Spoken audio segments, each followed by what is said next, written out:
Emily Grace Mercer, born on April 14, 2003, in Cedar Ridge, Ohio, is a young woman about 5'5", tall, weighing 120 pounds, with shoulder-length brown hair and often seen wearing dark hoodies. She currently resides with her family at 127 Elmwood Avenue, Cedar Ridge, OH 444102. Education: dropped out of college in her freshman year after studying culinary arts at a community college. Occupation: part-time jobs, and previously worked as a kitchen assistant at a local burger shop. Personality: introverted, quiet, intelligent, but emotionally unstable, prone to irritability and obsessive tendencies. Mental health history includes depression, diagnosed in 2019, but she failed to follow through with treatment, often kept journals filled with obsessive thoughts, and occasionally expressed hostility toward her younger brother. Her brother, Michael Thomas Mercer, born on September 21, 2007, lives in the same household, is a high school student, described as energetic and sociable with friends, though sometimes clashing with his sister. Family background: parents separated, ongoing domestic conflicts, and financial strain. Both siblings have limited social interactions, with neighbors describing the home as usually quiet, but occasionally erupting in heated arguments. Emily has had a passion for cooking since childhood, and developed notable skills in making pastries and burgers, which once helped her secure part-time work, but also became a source of internal pressure and obsession. On the morning of June 12, 2025, residents of Elmwood Avenue and Cedar Ridge reported unusual noise and disturbances coming from the Mercer household at 127 Elmwood Avenue. When local police responded, they discovered that 17-year-old Michael Thomas Mercer had died under suspicious circumstances inside the home. Evidence at the scene suggested a violent conflict between Michael and his older sister, 22-year-old Emily Grace Mercer, who was taken into custody for questioning later that day. Investigators noted that the residents showed no signs of forced entry, narrowing attention to members of the household. Statements from neighbors described prior arguments between the siblings, and officers collected digital records, personal journals, and forensic samples for further analysis.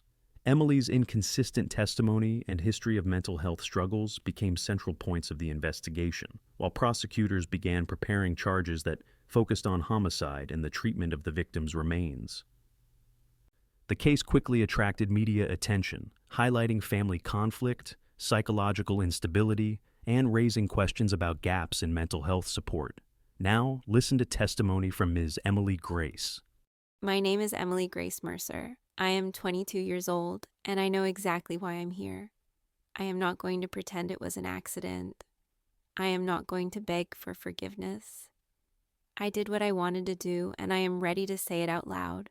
For years, I lived in that house like a ghost. Everyone noticed Michael, the perfect son, the loud one, the favorite. He was younger, but he had all the power. He mocked me, pushed me aside, laughed in my face. Every day felt like a reminder that I didn't matter. Do you know what that does to someone? It eats at you, bit by bit, until the only thing left is the anger. I thought about it many times. Late at night, when the house was quiet, the idea would come to me like a whisper. What if he was gone? What if the noise, the ridicule, the shadow he cast over me all disappeared? And the more I thought about it, the clearer it became. It wasn't just a thought anymore. It was a promise I made to myself. That night, I kept the promise. I wanted him to stop existing in my world. When it was over, I didn't feel horror. I didn't feel guilt. I felt calm, like I had taken back something that was stolen from me for years. For the first time, the silence in the house belonged to me. I know what people will call me. They will say, I am a monster, a psychopath, a killer. But those words don't scare me. What scares me is the thought of going my whole life unnoticed, invisible, forgotten. I refuse to live like that. By doing what I did, I made sure people will remember me. Maybe not with kindness, maybe not with sympathy, but they will remember. This was never about justice. It was about power. It was about finally being the one in control. I don't regret it, and I don't take it back. My name is Emily Grace Mercer, and this is my truth. There was a hunger in me that no ordinary meal could touch. a craving not for food, but for possession. Night after night, the thought returned, what if I could take someone who overshadowed me and make them mine forever? Not as a memory, not as a ghost, but as something I could carry, something that would never walk away. The idea of consumption came to me like a whisper. It wasn't about taste or flesh, but about permanence, about folding another life into my own so completely that nothing could separate us. It terrified me, yes, but it also soothed me. In those moments, I believed that if I could absorb him, I would no longer be invisible. People will call it madness, cruelty, monstrosity. Maybe it is all of those things, but for me, it was clarity, a brutal kind of logic. To erase him was not enough. I wanted him to exist inside me, transformed, bound, unable to leave. That thought lingered for so long, it began to feel like destiny. I never begged for forgiveness in my mind. I never asked myself to stop. The truth is simpler, uglier, and sharper. I wanted to consume because consuming meant keeping, and keeping meant I would finally matter. I kept the thought to myself for so long that it stopped feeling like an idea and began to feel like a shape inside my chest. A steady, patient hunger that had nothing to do with food and everything to do with keeping. I imagined, again and again, ways to make him stay. Not as a memory that could be rewritten or a story people would forget, but as something fixed, intimate, and irrevocable. The image that comforted me was not clean or simple. It was a private ritual of possession, a way to take what he was and fold it into me so there would be no more distance, no more laughter that pushed me into the background. In my head, I rehearsed the quiet of a house that finally belonged to me alone, the small domestic triumphs that would follow when there was no one left to overshadow or embarrass me. It was not a sudden madness or a single flash of rage. It was the end point of years of being overlooked, of small humiliations accumulating until they hardened into resolve. I told myself terrible justifications, that I was reclaiming space, that I was making proof of my existence, that I was protecting myself from a lifetime of being invisible. Those reasons sat beside a darker thing, an almost tender belief that to hold him inside me in whatever symbolic way I imagined would make me permanent in a world that had otherwise let me dissolve. I am not proud of the calm with which I planned. There was no cinematic fury, only a cold, methodical acceptance that some acts are the only language left to the person no one hears. If you call this monstrous, then let the word land where it must. I do not seek excuses, only to state plainly what lived in me, vivid and patient, until I crossed the line I had been circling for too long. There was no triumphant cruelty in the moment, only the strange satisfaction of ending the part of my life that had felt like punishment, and the knowledge that whatever else the world decided of me, I had finally made myself matter. He was growing up, and that was the part I couldn't stand. Michael wasn't just my little brother anymore. He was turning into someone with his own life, his own secrets, his own girl who clung to him in ways I never could. I watched her take pieces of him, little by little, and I hated it. She laughed with him, touched his arm, leaned close, and I realized he was already slipping away from me. I told myself it was natural, that boys his age were supposed to fall in love, to spend hours whispering on the phone, to disappear for days at a time with someone else. But deep down, I couldn't bear it. Every moment he gave to her felt stolen from me.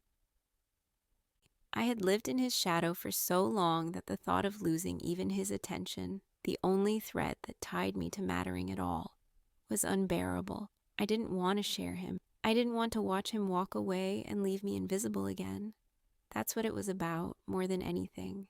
Not just the years of mockery or favoritism, but the fear that he would choose someone else and erase me completely. So when I thought of ending it, it wasn't only about anger, it was about possession. If I couldn't keep him by love or by blood, then I would keep him in the only way left to me. I know how twisted that sounds, but it was the only thought that ever gave me peace. He would never leave me if he could no longer belong to anyone else. I tried everything I could think of to stay close to him. I am not proud of cataloging the ways, nor of how each attempt made me feel more ridiculous and more desperate when it failed. But the truth is that my life narrowed into a single, relentless project, keeping Michael within the small sphere of my days. It began with the ordinary things, the little quiet acts that look like kindness to anyone watching from the outside.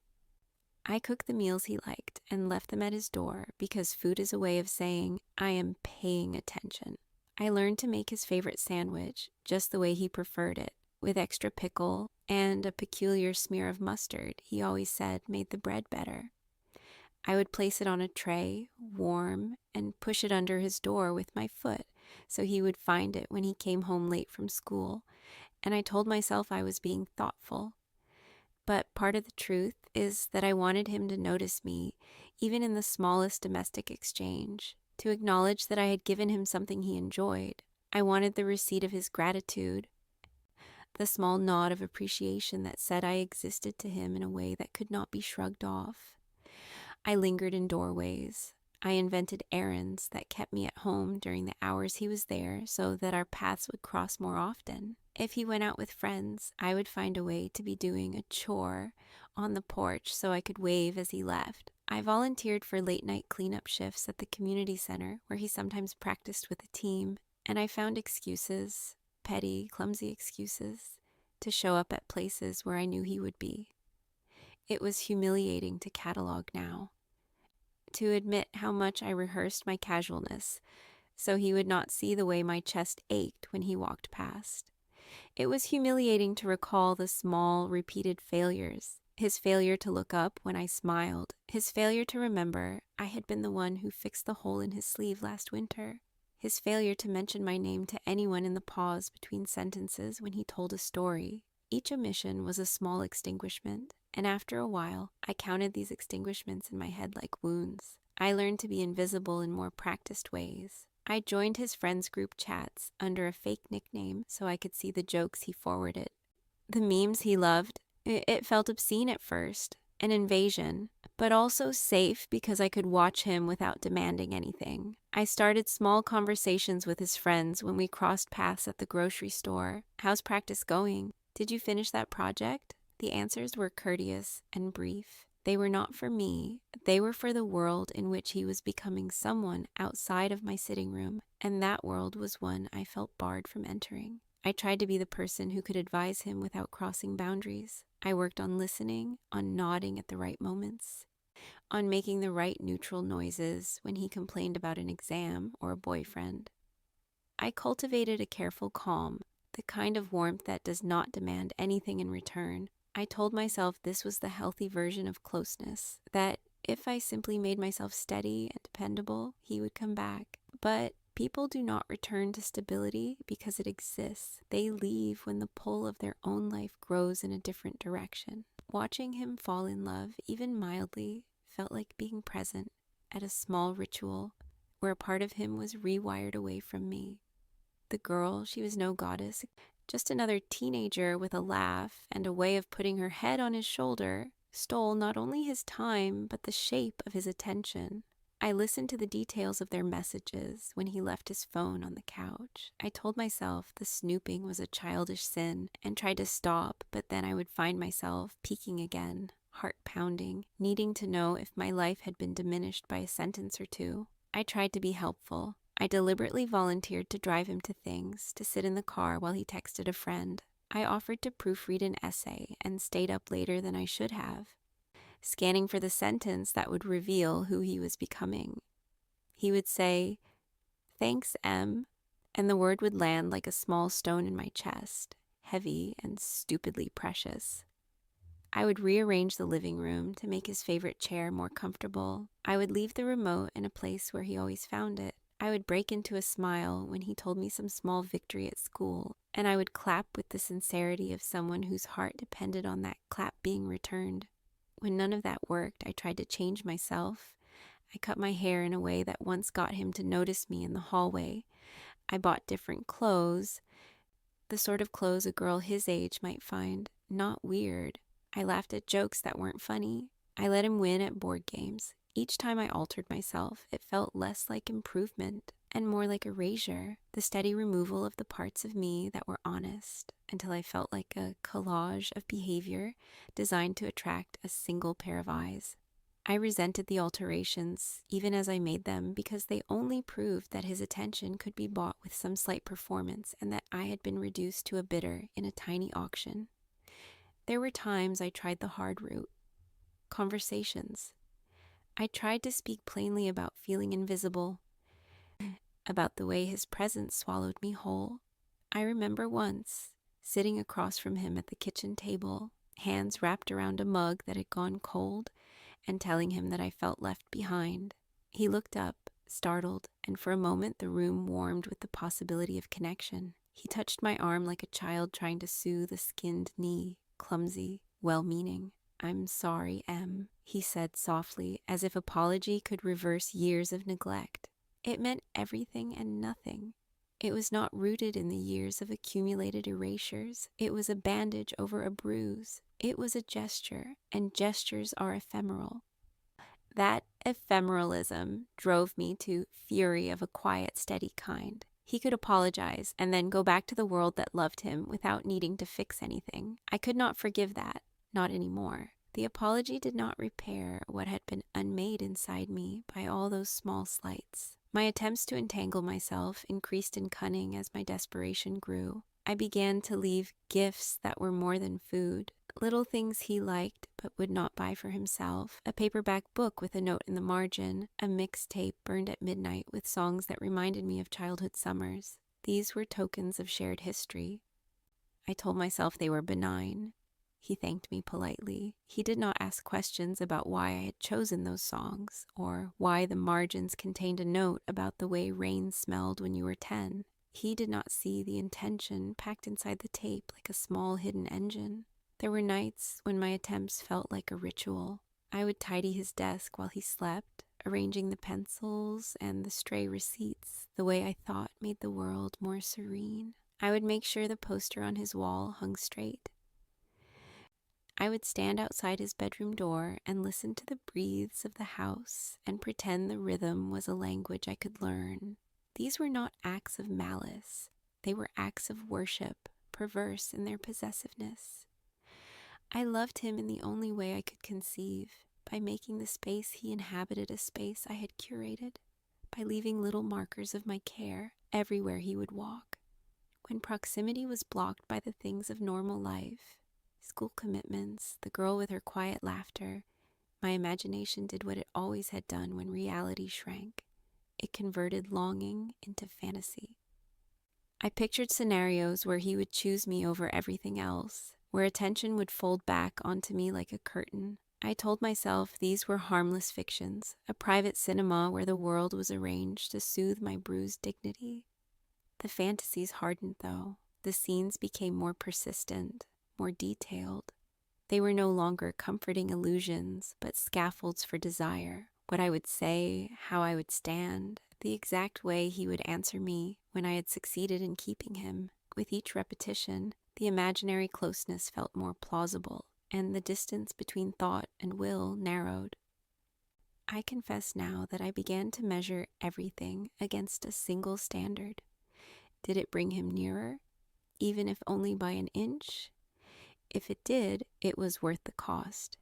If it did not, it was waste. I learned to justify small transgressions with this calculus, lying about where I had been if it meant I could be at the coffee shop he frequented, inventing errands that kept me on the same bus route.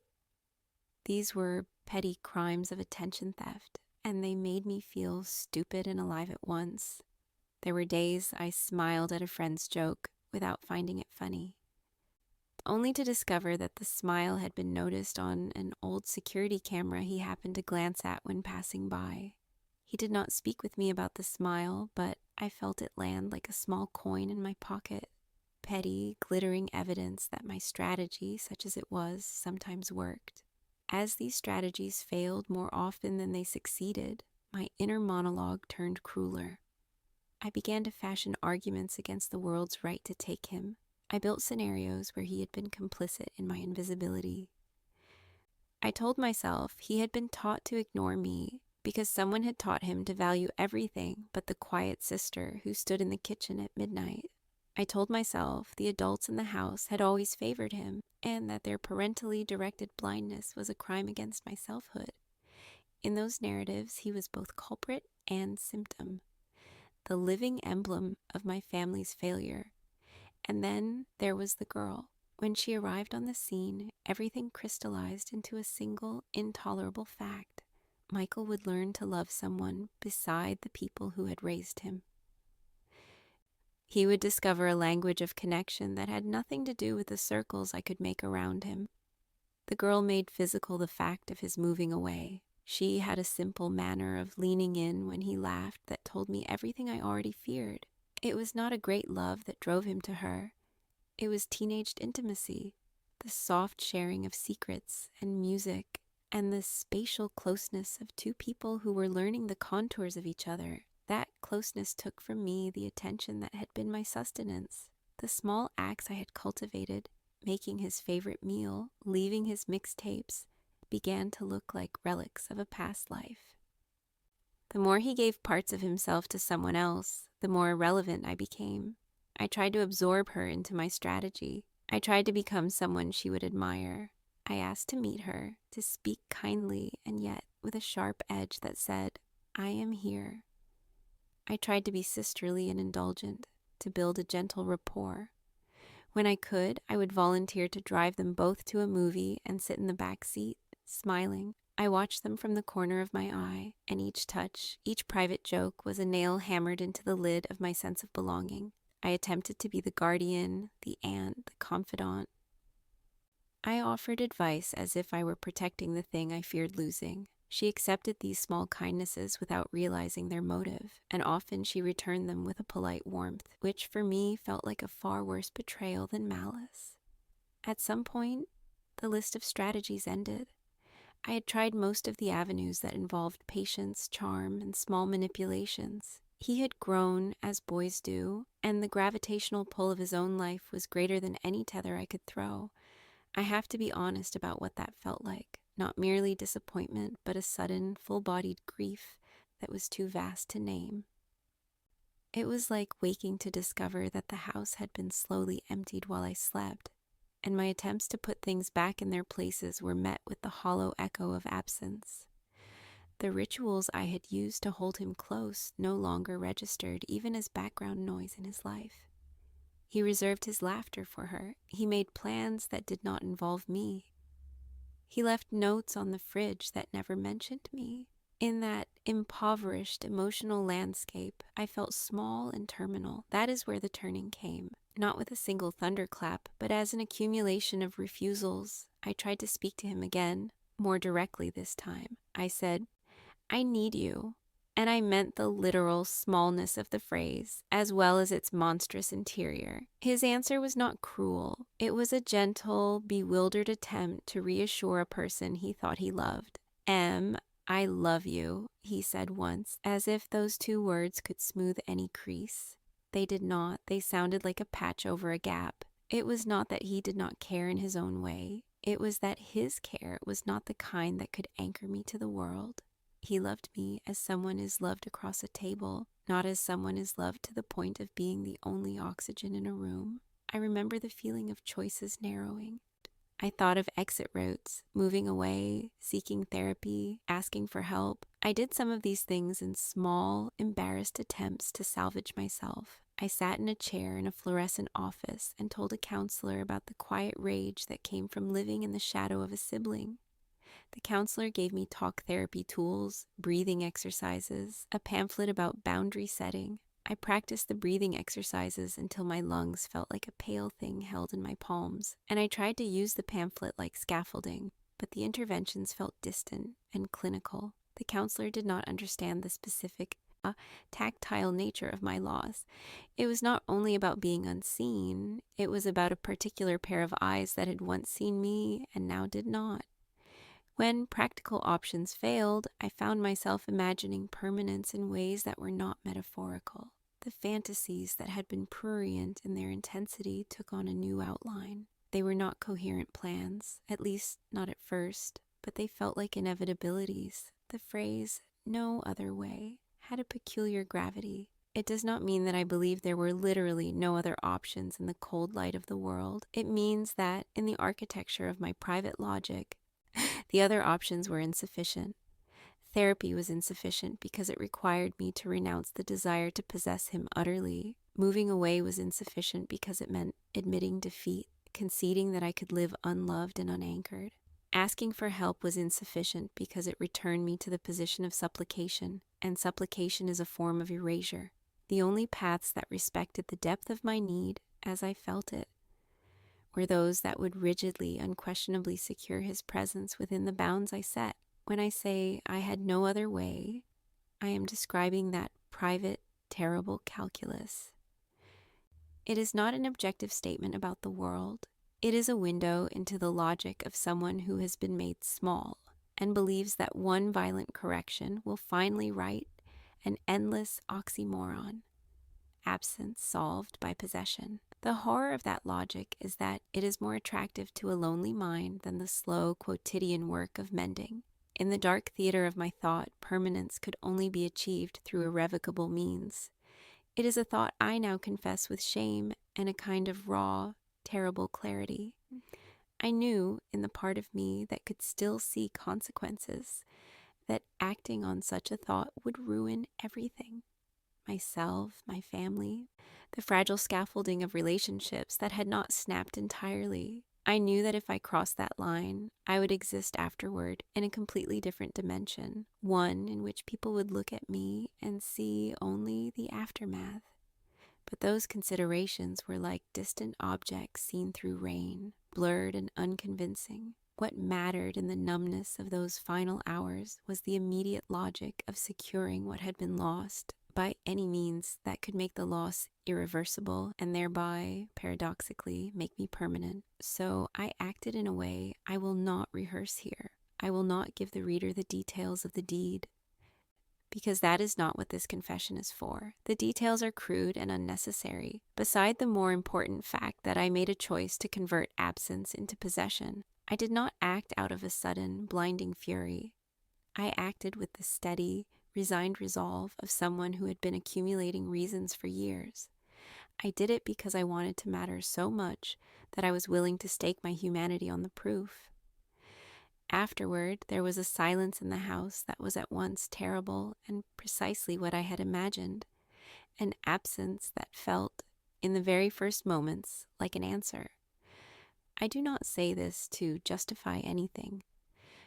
To feel that first calm was not to claim that calm as right. It was only to acknowledge the truth of what I felt, a sense of completion so sharp and immediate that it did not leave room for any moral reckoning in that first stunned, terrible minute. The moral reckoning would come later, in the cold hospital rooms, in the courthouse, in the faces of people who would never again look at me with anything but the trace of a question. The moral reckoning would come as sentences and long hours. Oh, it would come as the realization that permanence achieved through erasure is still erasure, one that deprives another human being of a life that cannot be restored. I do not ask for sympathy, and I do not want my words to be a plea for absolution. I write this to show what had become of me, a life centrifuged into a single axis of need. I write it because to confess is to name the thing, and naming is the first crude step toward the slow work of an ethical reckoning. If anyone reads this as explanation, let them remember that explanation is not exoneration. If anyone reads this and feels only revulsion, then so be it. That revulsion is an appropriate human response. What I want to leave, clumsily and with all the incompleteness of a guilty mind trying to be honest, is this. There is an insistent danger in being made small and never being answered for it.